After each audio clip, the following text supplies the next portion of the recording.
I'm here to review the 2015 Mercedes-Benz S-Class 550. A lot of the reviews that I've seen of this car are from automotive editors or folks that get a loaner car, drive it for a while. And so this review is a little different. I'm an actual owner. I've owned this car for about, say, 8 months now, 8 or 9 months. And I thought it would be useful to illustrate a few items about this car. By way of background, I'm in the technology industry. I work for internet companies, and so I bought the car because I loved the technology, and I loved a few of the aspects of it. I loved the apps that they had integrated. I loved the built-in Wi-Fi hotspot, some of the remote features, find your car in a parking lot. I've lost mine a few times. And so that was an exciting aspect of this car. But unfortunately, there's some issues here that I think anyone who's in the technology industry should know about. And so I'm going to illustrate some of those for you here today. You can see here, I'm in a S-Class 550. Beautiful car, beautiful interior. But here I'm going to go to the Mercedes-Benz apps.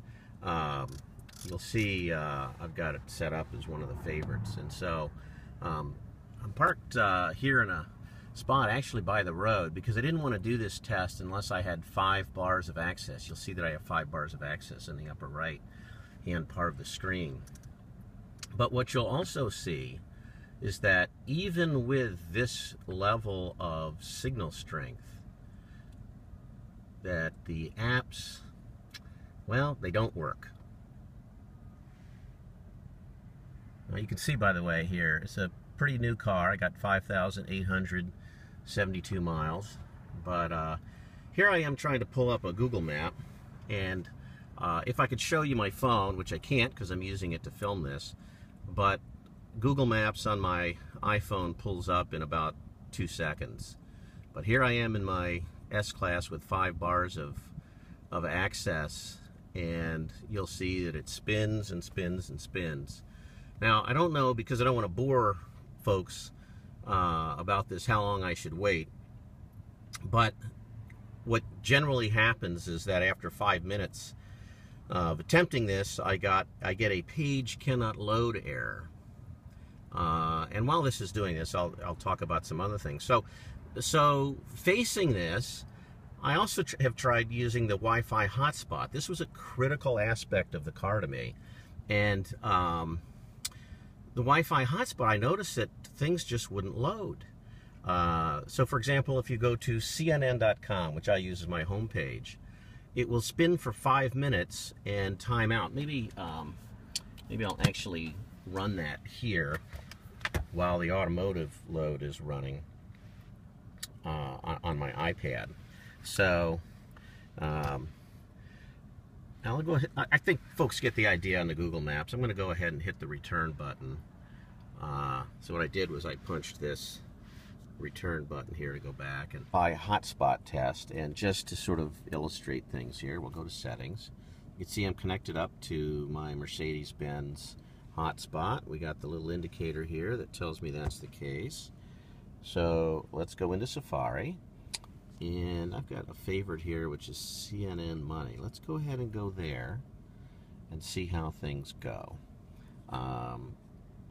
So normally, of course, this page loads in, like on my phone, it loads in 2 or 3 seconds. On my iPad, if I connect to LTE, meaning the cellular network, it loads in 2 or 3 seconds. But you can see here that we're 20 seconds and counting. That bar is slowly inching its way across the screen. You know, and as you can see, I got 5 bars of internet here. Haven't moved the car. Oh, still loading. So 30 seconds. Now what we're going to find here, folks, is that the Wi-Fi internet, the high-speed Wi-Fi hotspot, is nothing close to being high speed. I ran a speed test on this, and I'll show that to you here in a minute. But the bottom line is I'm getting, you know, maybe 100 kilobits per second of Wi-Fi speed. And, you know, to put it in context, that's the same speed as my Hayes smart modem that I bought in 1990, so about 25 years ago. Really nothing to be excited about. I mean, we're in 1 minute and 20 seconds here now on this, and you can see it's not looking so good for CNN money on this high-speed Wi-Fi hotspot. So I'll let that keep loading.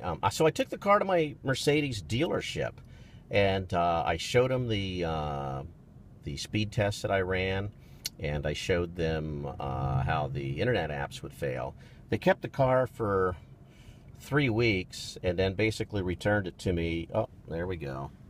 Problem occurred with the web page, so it's going to reload it. You know, I got tired of waiting. I think a couple of the elements timed out, so it's going to try again. This is kind of normal. Normally, it takes about 5 minutes before I get a page load timeout. I'm not sure we want to wait on that. I don't want to put up a boring video, but what I might do, if I can find my app here, is let's load this speed test up. Oh. Let's see here.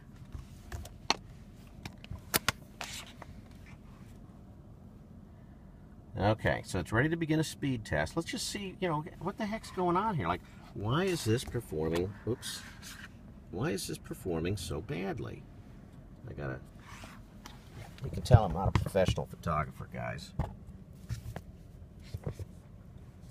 Can't get this to where there's no glare. Okay, here we go. Let's try it this way. All right, we're gonna try it again.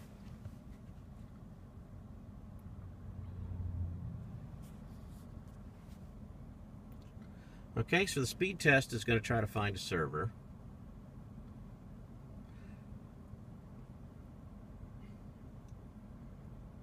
All right, this is on my iPad, as you can see. If you look up in the upper corner, we've got the fan there. So you can see that we are connected to the Wi-Fi in the car. So here goes the speed test. It's not good. It's really not good. So we got a download speed of basically 120 kilobits per second. Upload speed, a lot of times it's a little better on this car, which is a little curious because usually download speeds are slower, are faster than the upload speeds. But you can see I'm getting 180 kilobits per second. So once again, to put it in context, that 120 kilobits per second, that's about what we could get with some high-speed dial-up modems back in the early 90s. So really not good results there. Just to kind of round this out, we'll go back and show that we are still indeed connected to the Mercedes-Benz Wi-Fi here in the car. So, so there you have it. Not a good outcome. If you are in technology, or if you use computers, which is about 99% of you, I imagine, you might want to think twice about this car. You know, the fit and finish is beautiful. A lot of the other features are beautiful, but for me, it just doesn't work, and it's so unfortunate because I spent a lot of money for this car. And to not be able to get the Wi-Fi I bought or the apps that work is a shame. I will post an update though, or if you see this video disappear, it means I'll be replacing it with one that actually shows this stuff working, and be happy to do that. I just haven't been able to get any satisfaction out of Mercedes. They're claiming this is it. This is what I'm going to get. So anyway, hope you enjoyed the video. Hope it's helpful to you in your buying decisions, and good luck out there.